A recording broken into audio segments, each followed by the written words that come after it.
Hey everyone, it's Helen from S&B Deal Hunter. Today we have Fred McGill with us from Atlanta, Georgia, who acquired an electrical contracting company, Bray Electrical, exactly a year ago. Bray comes from a startup background. He started a real estate brokerage business that he currently runs as well. Really looking forward to hearing Fred's story. Fred, it's great to have you on today. Absolutely. Yeah. Fantastic. Glad to be with you. Fred, let's start with your background. What were you doing pre-acquisition? Tell us a little bit more about that. Yep, absolutely. So I'd actually been running a startup that grew into a relatively mature business called Simple Showing Real Estate, which is out of Atlanta, Georgia, where I'm based. And we had raised outside capital from that business. So I kind of went through the startup slog with that company. And if you are anything like me in terms of being an entrepreneur, you may have ADD and you may sort of eventually get distracted and want to start something brand new. And I got to that company to the point where I was tempted to start another business and simultaneously begun learning about ETA, right? And with all of that experience in real estate, working with several contractors, if you imagine people that are doing roofing, plumbing, HVAC work, electrical work, I had an opportunity to interface with a lot of those vendors over the course of about 6 or 7 years and started to really get attracted to that space and decided, hey, I'm going to go out and buy a home service business. So as you said, it's been 1 year now, and I purchased a company called Bray Electrical, which is in East Atlanta.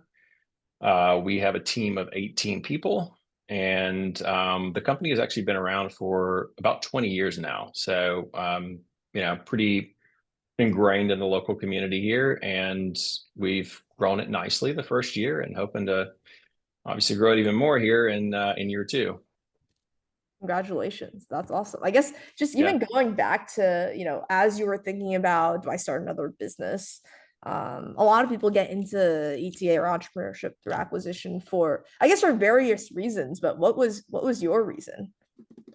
Yeah, it's interesting around timing because when I was starting to search, the concept of like micro SaaS was really big, and I saw people starting these really small software businesses that were, generating, let's say, ten to $20,000 per month that they spun up in 6 months. I'm not a software developer by trade, but I had some of those connections, so I explored some ideas there.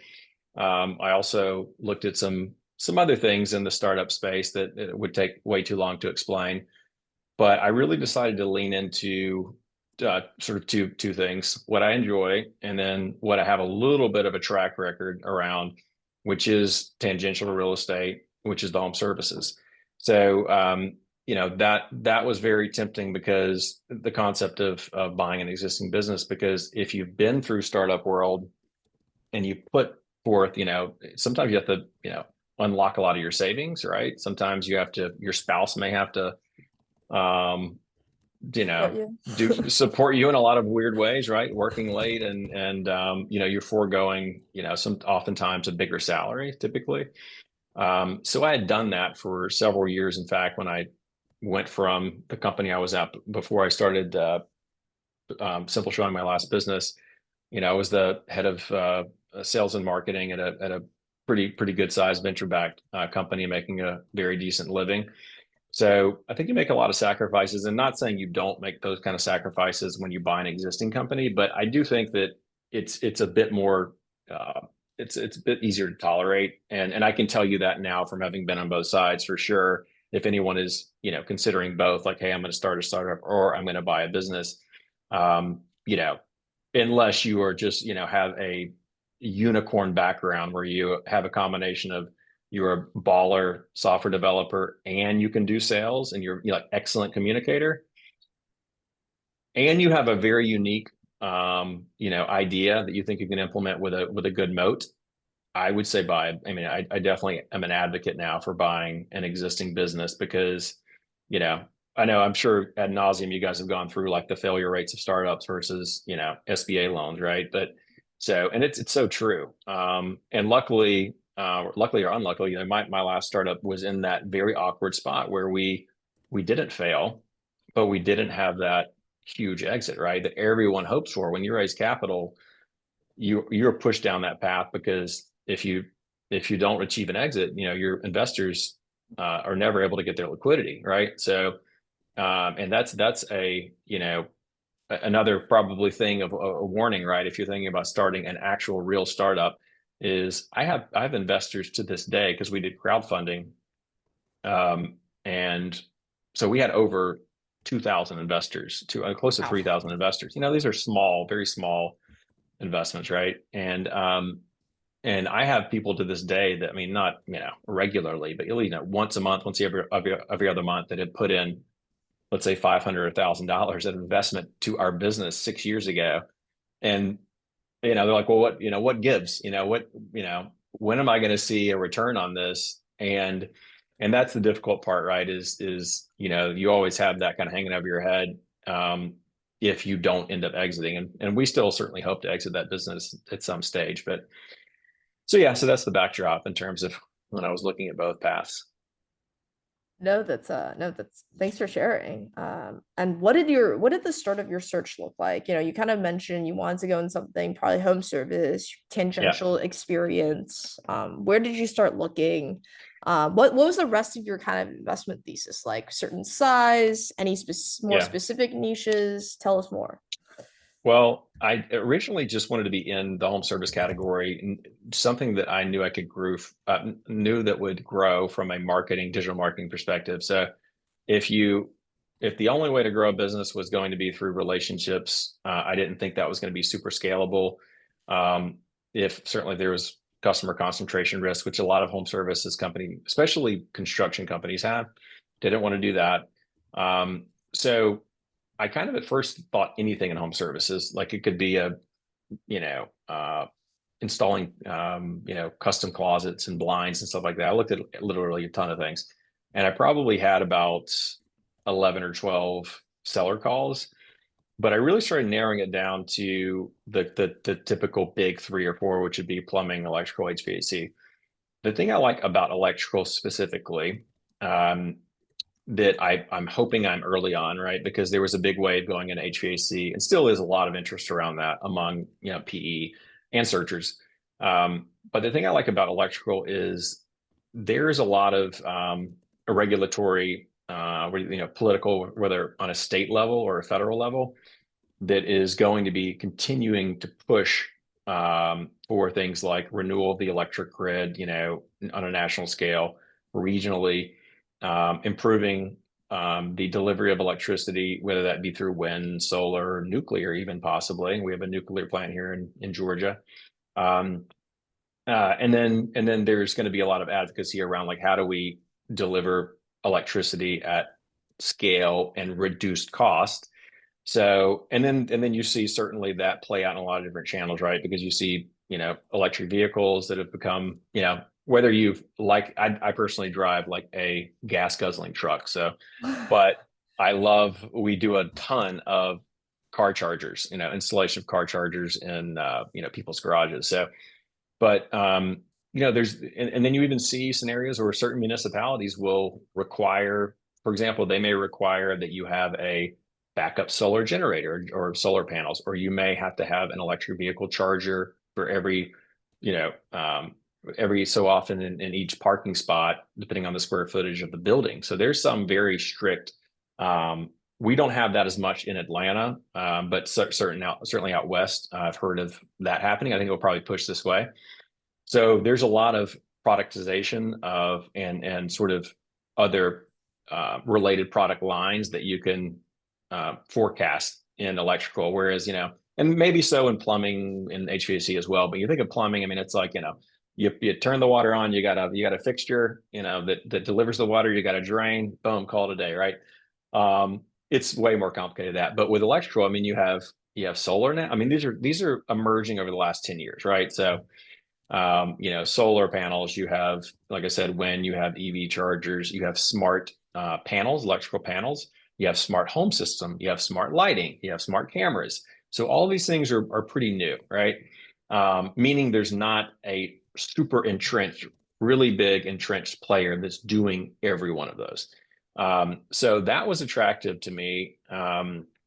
anyway, so that was my sort of thesis around, it's good for a long-term investment horizon, over the next 5, 10, 20 years, to see what electrical looks like 20 years from now. Whereas if I look at plumbing, probably gonna look the exact same 20 years from now. And that's where I kind of narrowed it down and started talking to only, I would say about 3 months in, I started talking to only electrical contracting businesses. And then just kind of, narrowed it down and found my unicorn, my winner. Nothing's a unicorn, but it was pretty darn good. Oh, it's great. I can't wait to dig in. But I guess Yeah. 3 months only start talking.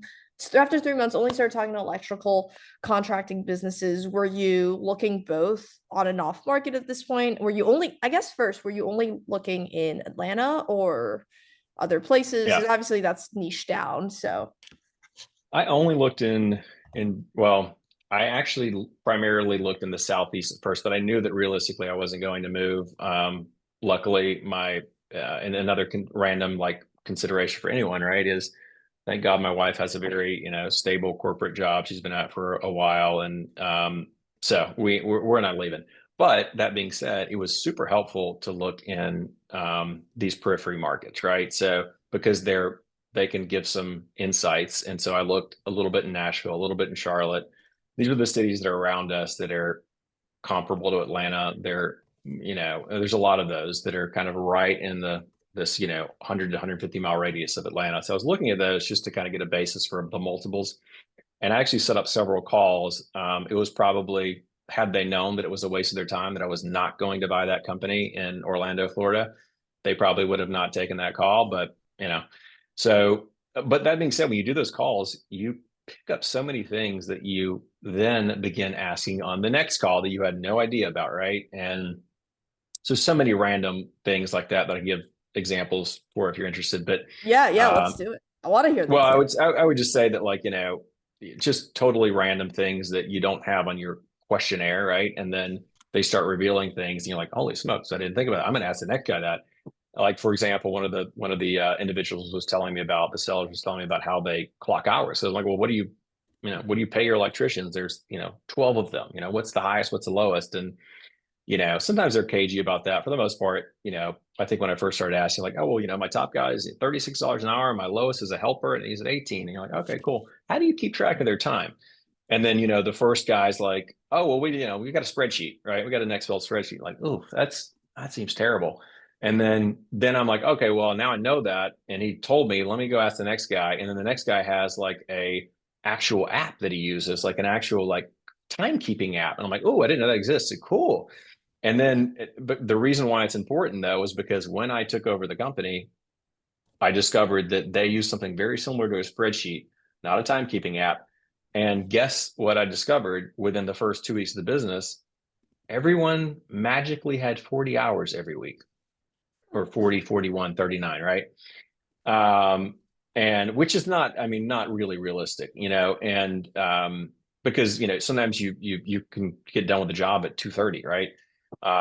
Right. So like I had implemented very early on in my business an app called Workyard. That's not a really plug. I don't, great company, but it's an app that does geofencing, and they can only clock in when they get within like 100 feet radius of the job site. And then once they leave that radius, it clocks them out. So, we had some quick savings there, but I never really would have thought of that until I learned from this other guy that they have these timekeeping apps that are geofenced. I'm like, oh, good idea. So random stuff like that, I think cobbling together so many different conversations, you pick up so much that you can apply to your deal. And then even post closing that, tends to be pretty helpful. And how long? That's that's so funny. That's so interesting. Did you were you just kind of waiting for an electrical contracting company in Atlanta to sort of pop up, or were there a lot for sale? What did that kind of look like? And how Yeah. long did it take before you actually found that business you ended up acquiring? So I unfortunately I did end up, this one did pop up. I did kind of have to wait, but it wasn't, I don't necessarily think it was by design, because I didn't know what I was looking for until I had all of those calls, right? And there were two in particular that were in Georgia that I had some deeper conversations with. And one that I was considering an LOI, and I had probably been engaged with both of those. Well, one of them for probably like 2 or 3 months, and then one of them for probably like 6 weeks. And they had both been on the market since the start of my search began. And when the one that I ended up ultimately purchasing popped, which was on Biz Buy Sell, and back to your earlier comment, I unfortunately did not do really any cold outreach. I shouldn't say any. I probably called 2 or 3 companies, and I realized how unscalable and sort of time consuming it was. And I didn't feel like they had the three that got in touch with did not have an appetite to sell. So everything I looked at was on Biz Buy Sell, and maybe 1 or 2 deals that came through broker emails. But so anyway, it popped up, and at that stage, I had probably been looking for about 6 months, and I had so much context at that stage, having talked to probably, I don't know, 5 or 6 or 7 electrical only companies, that a lot of those things that I had seen as flaws in the earlier businesses did not exist. Those flaws did not exist in this company that I was looking at. And that was enough to put me over the top in terms of, wanting to make that LOI. And it was probably like I think it was my third LOI. I was trying to think back. I had done 2 earlier, that did not work out. One that was not an electrical business. It was early on in my search. So yeah. The two earlier that didn't work out, is it, were you not the person that got under signed LOI, or did it break? Did something fall through Um, during diligence? I think that I was too naive in the beginning of it can be very tempting, especially I don't know if there's many like this, because I know we get a lot of finance, a lot of consulting people that end up buying businesses. But if you have kind of a sales and marketing type background, you like that kind of thrill of the deal, and you really need to, or I had to really restrain that, right? Because it can be kind of dangerous, because then you're just trying to get a good deal on a business, right? Whether that be the multiple or the terms or whatever, right? And that's really not how you win. Like I would say it might even be, there's a saying in real estate that says, it's very generic and it's very simple, but it's just, you overpay for good real estate, which is just to say that if you get a good house or property, like you can just go over asking price, and you're not gonna have much heartburn over it, because it's a winner. And it's, I think, kind of like that in businesses. It's probably okay to pay a high multiple, if it's just really that stellar of a company and you have a path to grow it. So one of the first deals or the first LOIs I sent out was an HVAC company, and I went in like pretty egregiously low, right? Like not like 50% off their asking price, but it was kind of that sales slash real estate background in me that's like, they're asking 2 million. Let's go ahead and put in an offer for 1.2. It's not going to work, right? Naturally, but I didn't know. I'd never done it before. And so that was one of the ones. And then I did have a LOI with another electrical contracting business. And then once I started digging into the financials, um, and getting a lot more detailed information, I ended up pulling out of that particular deal. And that was probably 3 months before I ended up buying this one, or going in there on the current one. Yeah.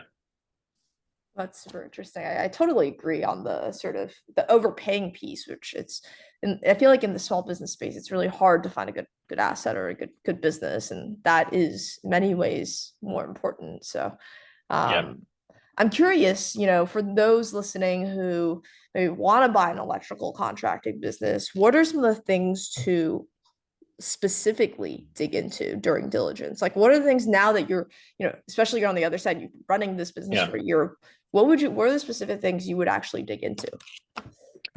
So there's a few things that come to mind. The first is the team, right? Which is obvious, but we always talk about, like, don't buy a job, right? And is the seller doing all the work? And that's kind of an obvious one.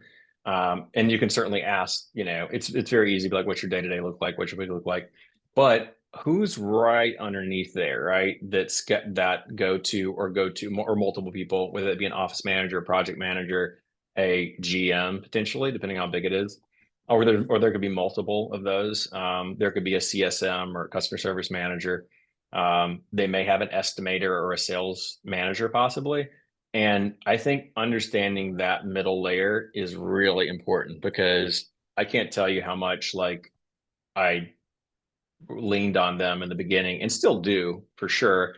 But naturally, and I think it's kind of obvious from, as I mentioned, my background, I'm not an electrician. I do not have, while I had interacted with a lot of home services people, I don't, I can wire a light bulb, but that's literally the extent of what I can do.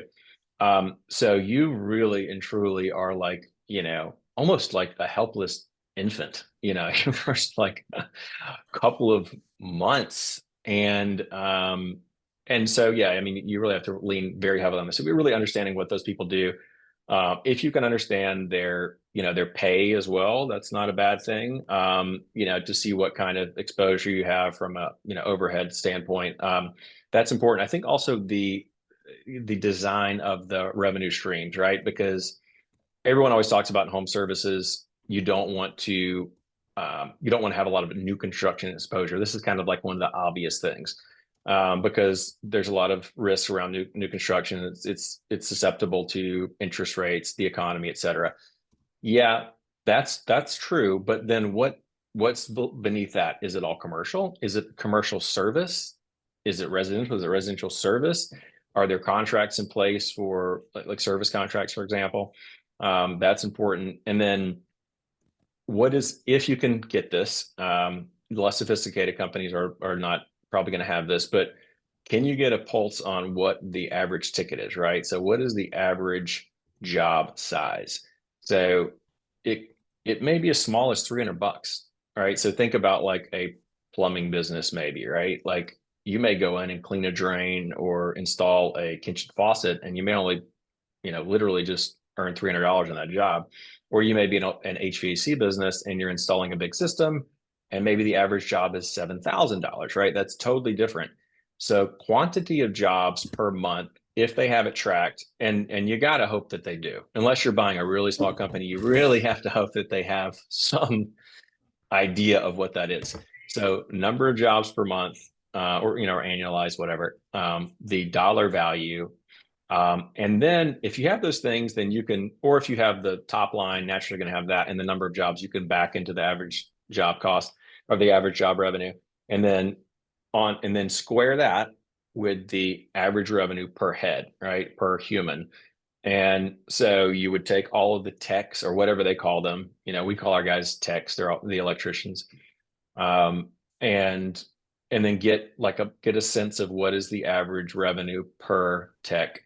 That's really important because also, you can really discover is, are you underpaying? Are they underpaying the techs? Are they optimized in terms of like, are they really have super high labor productivity, which would be amazing and is probably highly unlikely.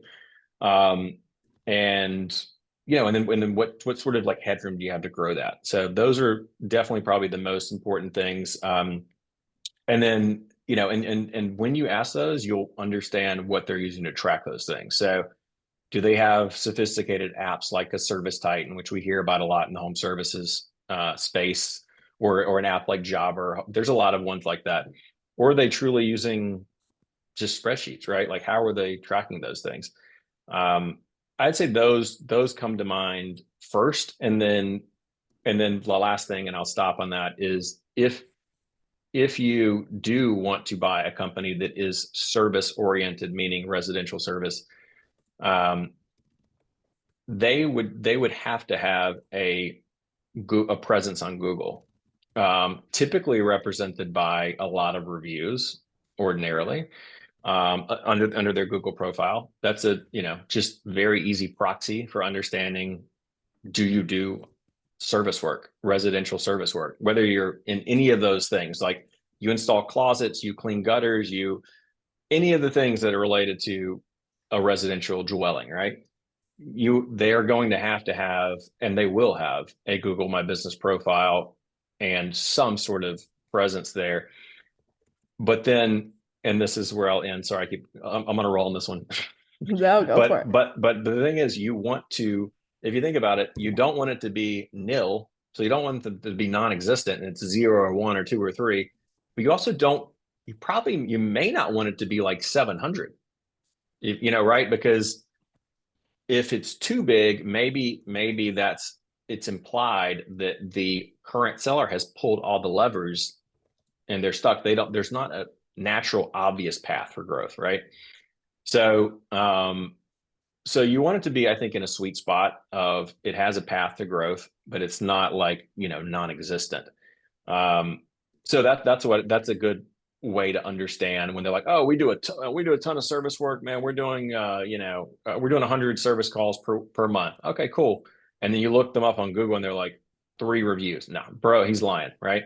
You're going to really question their financials at that point, right? Conversely, um, it could be attractive if it's somebody that has like 73 reviews on Google and they've been in business for 10 years and they've got, let's say, a 4.7 star rating and they've only got, 74 reviews. It's taken them 9 years to get those. And you're like, holy smokes, like that they've got a good setup. Like they've got the techs in place, they've been in a good area, they've got the GMB that has history, the Google My Business has history. Boom, let's like light this thing on fire, right? I can blow this thing up. Like that could be good. So so I'm specifically speaking around the like service nature where you're targeting homeowners specifically, not builders, not commercial buildings, right?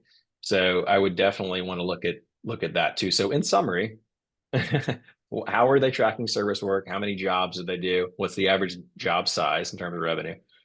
What's the average amount of revenue per van, per truck, or per head count? So you can measure it either way. Obviously, you're going to know what their assets are. So you're going to find out if they have 7 trucks or 15 or whatever. So you can measure it by van, but you can also measure it by head. It's probably easier.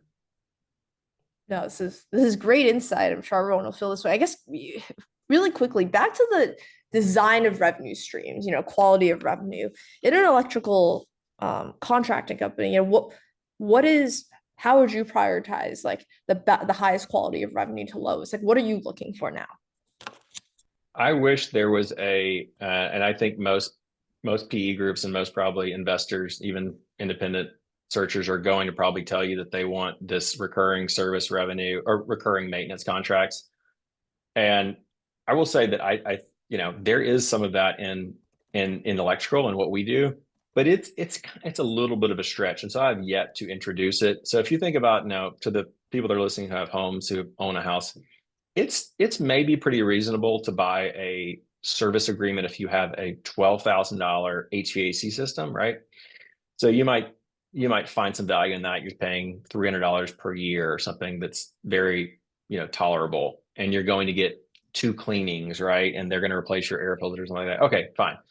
But it's a little bit more difficult to create a value proposition around an electrical maintenance agreement. Like, so there are people that do it, but it's a stretch where it's like, basically we're going to charge you $399 a year and we're going to come by and check for any safety hazards. And so that's the thing, is they try and scare you and like, oh, make sure your house doesn't burn down.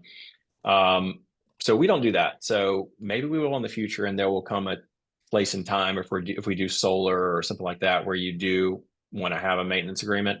But I would say that would probably be what most people believe is the most attractive. But here's the thing: service revenue, which is it's non-recurring, but it's just people that call you, right? Or they book on your website. So with us, they can either call us to book an appointment, they can book on our website, and we have about 140 to 170 currently jobs per month. So it's extremely predictable. Like, there's not going to be a day where the phone doesn't ring or we don't get appointments booked. It's just, and most of that is just because we've been in this part of Atlanta for a while. But that is a very close second, I would say, is that sort of very like predictable, steady cadence. You can very much rely on it. It's always going to be there. You're not going to have these massive dips. And the greatest part about it is they pay you the same day, right? Like, you go and install the, 4 like canned light fixtures and a ceiling fan, and they pay you $600. Boom, they swipe the Amex and you get paid. That hits your bank account the next day. So that's definitely a very close second. And then I would say the next, probably most attractive to a lot of people, is this high end remodel work, which is when you're doing very expensive homes. Like, think about homes that are selling for $800-900 a square foot, $1,000 a square foot. There's only a few zip codes in Atlanta that are like that. So we don't, we're not like a highly, super wildly expensive market. But if you think about parts of, the Bay Area or Seattle or South Florida, um, Manhattan, obviously, right? Like they're gonna have that. They're gonna have these really, really expensive remodel projects, and you can charge quite a bit more, sometimes to the tune of 2x of what you charge new construction. Um, so that tends to be pretty attractive. And then I would say the next least attractive would be general commercial I love work. that we've now hit least attractive. Yeah, right. Yeah, I think the remodel is neutral, right? So it's like it's neither attractive or unattractive. It's just there. And but I mean, for us, that's more than a third of our business. So, I can't knock it too much. But yeah, then the lower down that the stratosphere is the commercial work, which suffers from, like, I would say, subpar margins, typically around somewhere between 10 to 12% net margins, which is not good, right? And then new construction, which is sometimes going to have high single digit margins, which is terrible, right? So you just don't want to do that at all. And Yeah, so those are the style. And then I will say, like, one random thing which is uncategorized is these one-off installations, like these, solar panel installs, or there's things called smart panels. There's a startup called Span, which is as these it's an app that you control your electrical panel on, and so they're very expensive to install, and we can make a lot of money on those. So that's kind of like a, uncategorized product tier right there. So definitely go after that if you're going to buy an electrical business. No, that's thank you for breaking that down. That's awesome. And you not coming from this world, how did you deal with licenses? Let's talk about that quickly because Mm, that's one of the first questions any searcher always asks. yeah. I got lucky enough that the seller was very receptive to, and pretty much knew that it was going to need to be this way from their broker, that they would need to qualify the business for a period of time. But I also have one person that's a project manager who also has a state license as well. So if you can compel basically, if you can, let the bank have this visibility. Now, granted, they're going to want, obviously, evidence of, like, okay, the seller has agreed in the operating agreement to qualify it for a certain period of time. There's also a backup qualifier. The bank may want you to sign, in that case, a employment agreement with the other person. But so we did that, and had that as part of the operating agreement that was connected to the purchase agreement, and spelled all that out, so the bank was, accepting of it. Um, but I've heard of other scenarios of people that have done other unique things. Like, I don't, you probably don't want to lead with this, but like renting a license, or having someone come alongside you as part of the deal of the small equity stake, and they're the qualifier.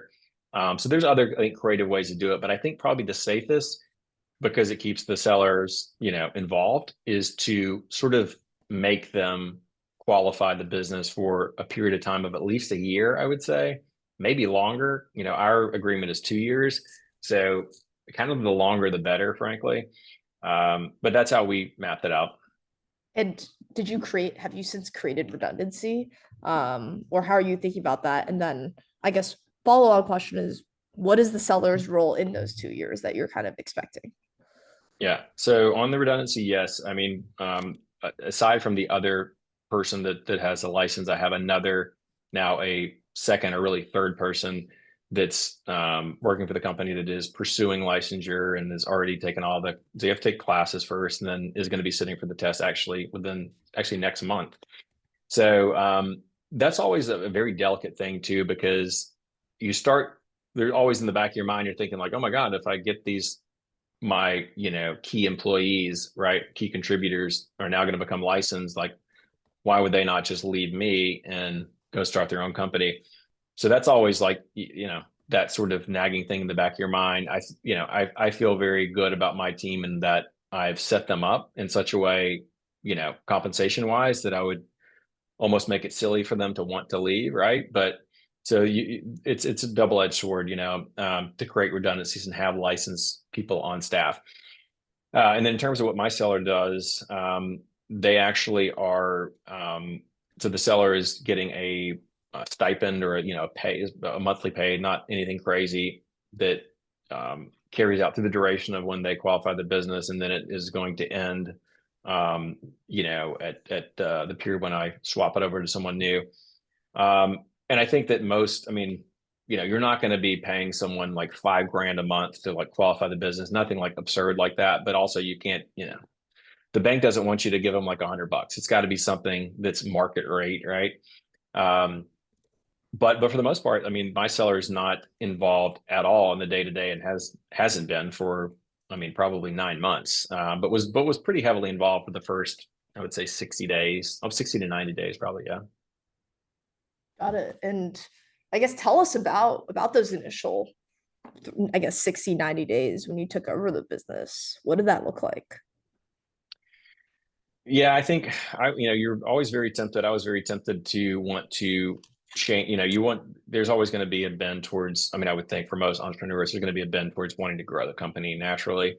Um, and whenever I did my handoff speech, I made a promise sort of at that point because I felt like it was, necessary of like, hey, I'm not going to be the idea isn't to change a lot of things right here in the beginning. There's not going to be a lot of, immediate adjustment. So don't worry about that in terms of in fact, I made some promises which you want to be cautious about. But one of the things I wanted to do from the seller had told me that the seller had been promising to do health insurance for like a year. And then, was selling the company. So it was like, oh, that not really good timing, but people would start to ask about it. But then you don't really want to saddle the business with more debt. And then you want to let the buyer make that choice. So I had promised that on day one, almost like as a little like carrot, like, hey, this guy's not so bad. Um, but so I kind of had mentioned, right, I'm not going to there's not going to be a lot of shakeup in the beginning. That being said, you will discover things pretty quickly that you want to change. So that's the bummer. And so I think striking that balance of communicating like any change that does happen and in such a way that's like, hey, this is good for you. Because I mean, being of like trying to say like, this is for the business. We're really trying to, do this for they're not, these aren't usually going to be startup people or like corporate people that are like, they're not thinking that way. Right. So it truly has to be a like, what's in this from me scenario. Right. So yeah, the first, few months were definitely the first couple months were just, resisting any urge to change anything. It's there for a reason. It, for the most part, works. And then just learning as much as I could, in terms of how electrical works, like literally how does it work? Like when it comes from the panel to the outlet, like, I don't know. So, I mean, I'm not exaggerating, like, so I had to learn, electrical 101. Yeah. And then of course, um, very important to build a rapport with all of the employees in the beginning so that you don't have like anyone jump ship. And we were very lucky. I didn't really lose anyone for the first 6 months, actually. So I've only had two people leave since I've acquired the business. So, and I've hired like 5 people. So that's been really good. But I do think that that's always a balancing act because if you start changing a bunch of stuff, you definitely don't want people to be. Hopefully, no one leaves. The first 60 days, right? That's tragic if it does happen. I'm curious with the seller, staying on initially for the transition. How long do you think it took you to actually get a grasp of the business? A lot of people have this fear of like, I'm not an electrician, I've never run a home service business, whatever, all of those fears. Can I actually learn this? So how long did it take you from someone who, wasn't in the space to actually kind of get a hang of the Yeah, business? I think that there's so many um, dimensions, right, to any business, whether it be home services or whatever, unless it's just like an online business. But I think home service specifically, it's understanding um, the customer facing side, like how do we price things? What services do we provide? And knowing them intimately, I think most new business buyers can probably pick that up in the first month. They're not going to obviously do it, and they're probably not going to sell a job, but they're probably going to understand that pretty quick. And I did as well. But understanding all of the other, like, how do I, and because I didn't do, nor did I want to for the first several months, how do you run payroll? Like, how do we, as a company, roll pay? I don't know. Like, I didn't know literally for like 2 months. Like, how is payroll run? Who clicks that button, right? Like, how do you run payroll? Like, how does, I mentioned the timekeeping thing, like that I learned pretty quickly, like how that works. But naturally, we have 4 people that are salaried. Everyone else is hourly. But how does, like, thank God I used QuickBooks in my last company, but I had to really unpack the AR. Like, how does our collection process work? How are we tracking this, right?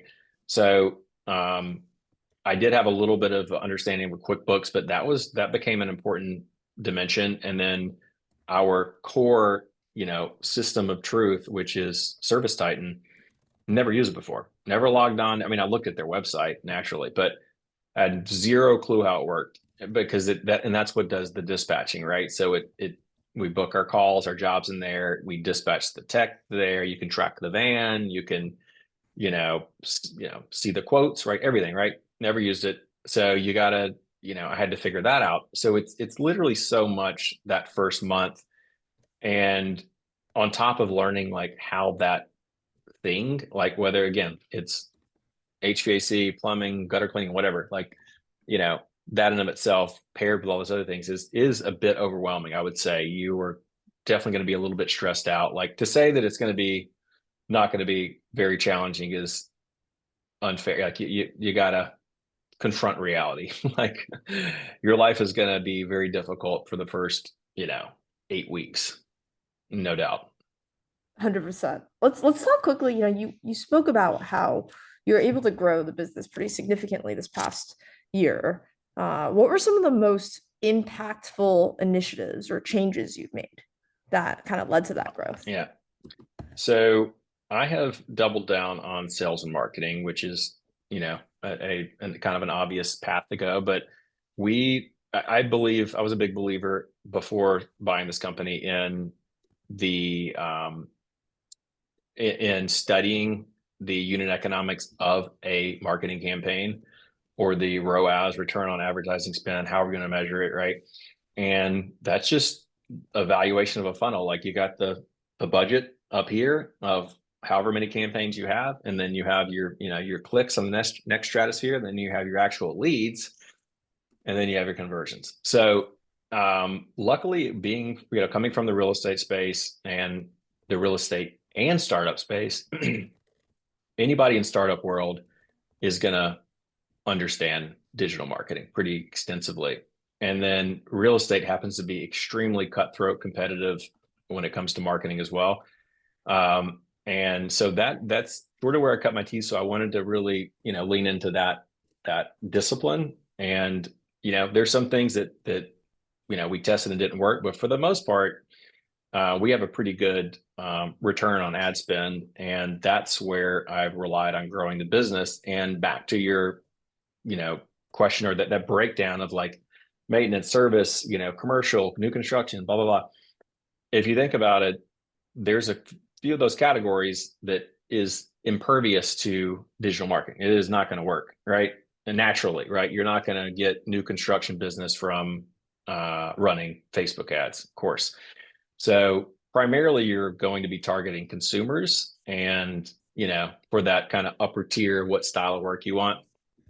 And so you have to be very effective at running digital campaigns and making sure the spend, has a reasonable conversion rate. And also, back to that deal size, right? If your average deal size, your average job is $800, and you spent $700 to get that lead, that's unlikely. But that's not right. That's not an efficient use of marketing spend naturally.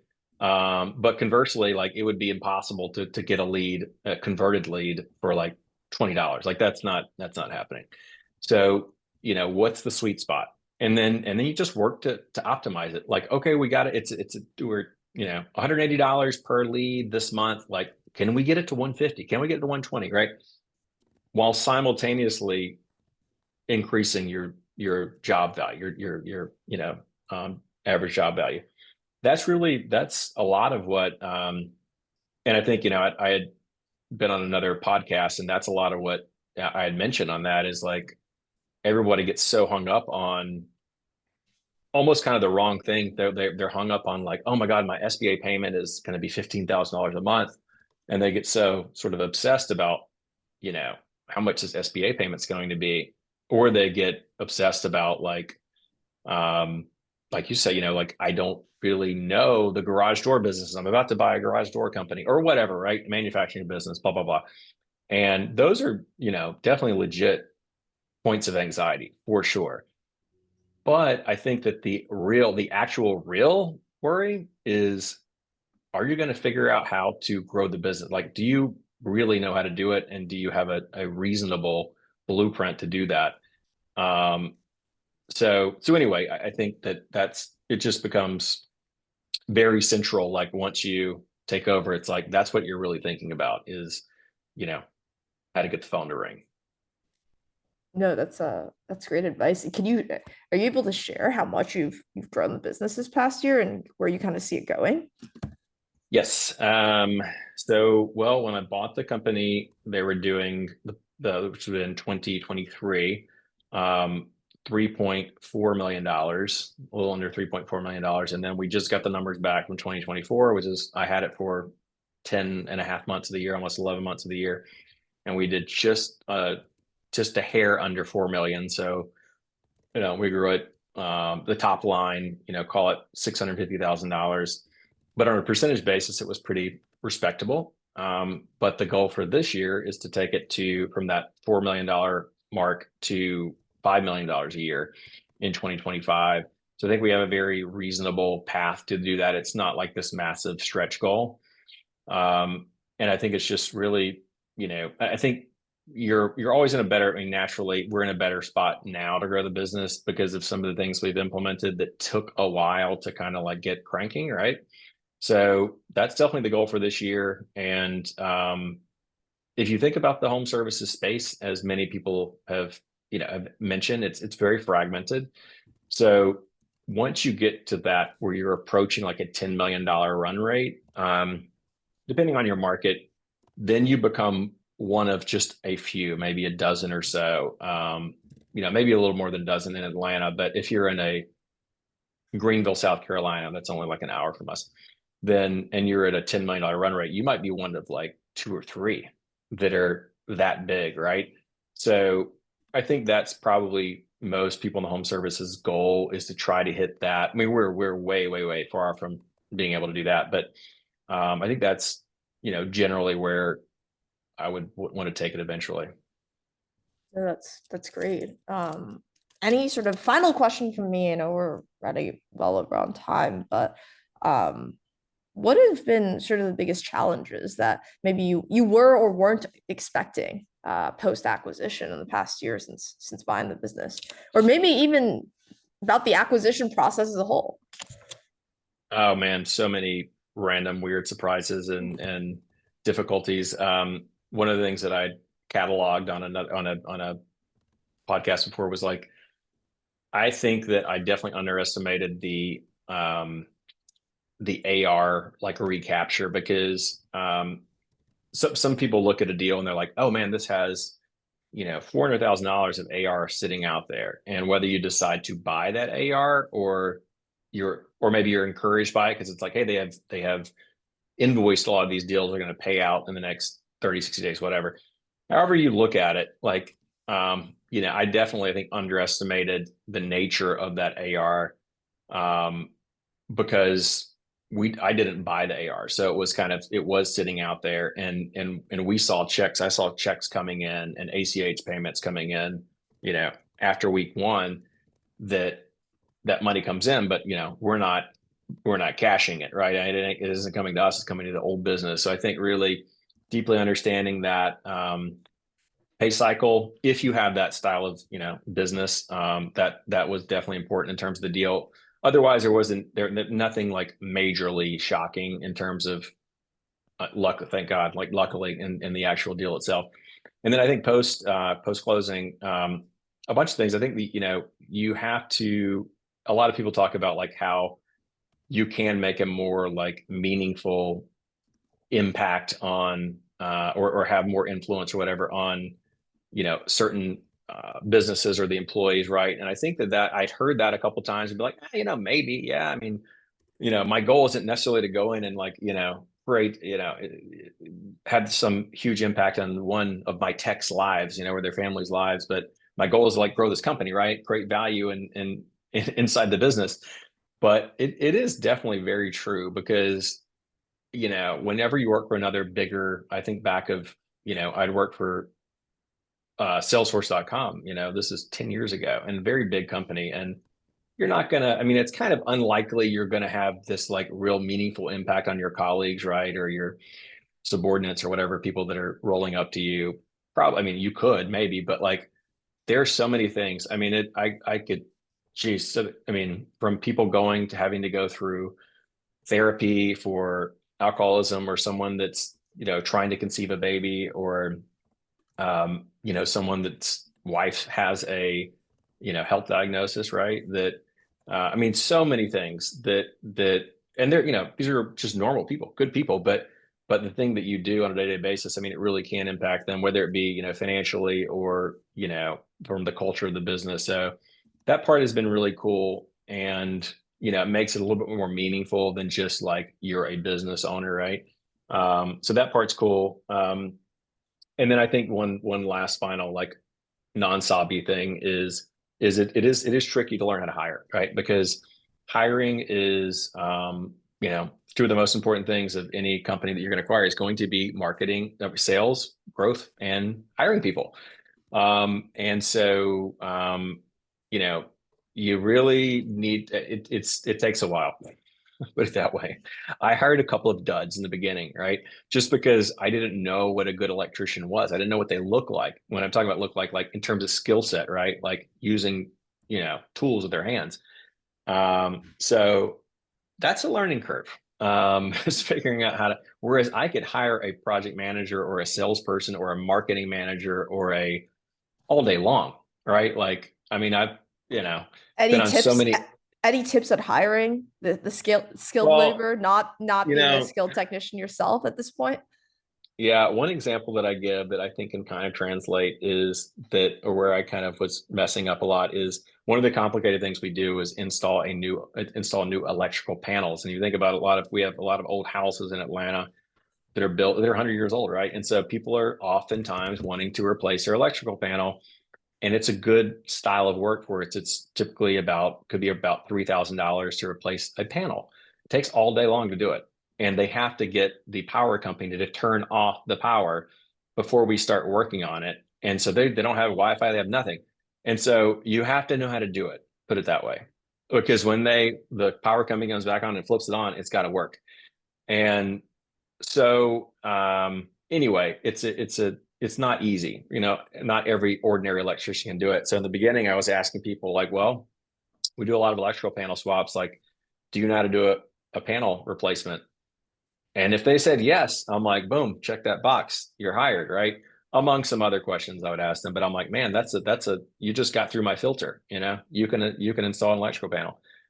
Well, I discovered that maybe one or two of the people that said that I hired were not the greatest after they got in the field, and they could kind of do it, but they needed a lot of help, and you should be able to do it by yourself in an 8-hour span, not 12 hours, and not with like an apprentice helping you or So anyway, so yeah, I started rephrasing that question to so, Mr., electrician candidate, like how many electrical panels have you installed in your career? And then that's when I started discovering like how to actually ask it, because then people would tell me either one of two answers. They would say, "Oh, I've done three or four. I mean, I've done a few. I've done a few, 5 or 6." That means they have literally no clue how to do it. No idea. No idea. They would be lost. But if I ask that question, the person tells me, "Oh man, in my whole career, I mean, I've been an electrician for 11 years. I've probably done three or 400, 500 maybe." I'm like, "Oh, you're hired." Because that I know you're not lying. Like, and it's as someone else pointed out, it's the rule of like divide by three, right? So if they tell me they did 10, they've probably done zero. So yeah, I think, it's very hard to hire in the skilled trades if you don't know that skill yourself. I love that way to kind of phrase the question to really tease out the right answer. That's Yeah. great advice. Fred, I want to be sensitive of your time. Any sort of final words of wisdom you want to impart on, folks maybe listening to this who maybe want to buy a home service business in Yeah. next, I don't know, year or two. What do you have to say to them? I think it's a fabulous space. I would definitely give it a look if you're considering home service because it is hyper fragmented. I think no matter what market you're in a big market, you got opportunity. If you're in a medium-sized market, it might be even better. I mean, it can work in any city, and I think there's so many different. There's so much growth opportunity, and there's a lot of appetite for, I think, eventual exits. And I think it creates a good lifestyle. I mean, I really think it does. And there's so many good systems in place that you can put in to kind of make it more passive over time, which is certainly my goal. So big fan of home services. I think we're in the early innings in terms of investment in this space. And the prices for that labor are going to continue. Unfortunately, for homeowners out there, it's going to keep kind of creeping up, which is going to tend to be good for home service businesses. And then, yeah, the last parting thing I would say is I had created a call it pseudo boutique consulting business around this about probably 6 months ago called Blue Collar Advisory. So hit me up, Fred at bluecollaradvisory.com. And basically, it's for home service people. So if you're looking to buy plumbing, HVAC, garage door, electrical, all those things. I have been really enjoying getting to have these conversations with people that are a little bit deeper, right? Like someone who's like preparing to write an LOI, or maybe already has, and just like those deal mechanics, and then also how do we grow it, right? How do you grow this company? So yeah, hit me up or like look me up on all the other places, LinkedIn, X, blah blah blah. And yeah, keep doing Helen, your stuff is awesome. Keep following it. It was definitely an inspiration for me. Like I said, I found your site probably 6 months before I did my deal. So it was cool to like, regroup a year and a half later, and see how much you've grown. That's been pretty cool too. Love that. Well, Fred, it's been great getting to know your story. Thank you so much for your time today. Can't wait to continue just following along your journey. And please, let's stay in touch.